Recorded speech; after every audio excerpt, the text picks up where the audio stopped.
What do you do when the pillars of your world start to crumble? I read Luke chapter 21 again today, and I focused on verses 5 and 6. Jesus and his disciples were standing in the temple. The disciples were marveling at its incredible beauty, the massive stonework, and the gifts.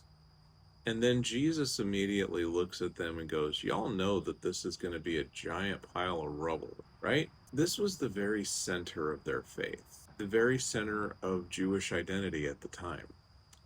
And Jesus said it's going to be completely destroyed. So here's what I learned from this. First, it's about perspective. Sometimes I get caught up in admiring people and institutions, my own achievements even. And Jesus' words remind me that even the most magnificent things that seem so important are temporary. So where do we place our trust then? In eternal things. For the original disciples, the temple was everything. It was a symbol of God's presence. It was a symbol of God's magnificence. It was beautiful and adorned with beautiful things. Jesus redirects their focus away, though, from that stability, and instead to put our trust in things that can't be destroyed or taken away, which is God. And that's what truly lasts. It's not the size of the stones or the shine of the gifts or our abilities or the things we know how to do. It's the strength of our faith. It's how we let God form our character.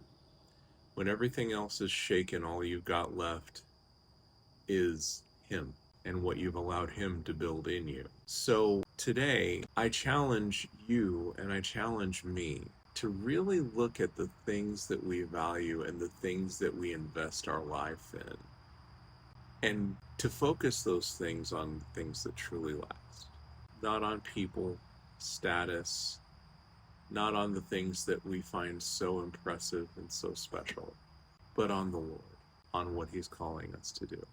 That's how you can have peace when everything around you is shaking. Because remember, this is written by Luke. Wrote this in about 85 AD. And everything that Jesus said would happen to that temple had happened. And so in a way, this is a reminder of how things were temporary. If you live long enough in Christ, you're going to see things get shaken.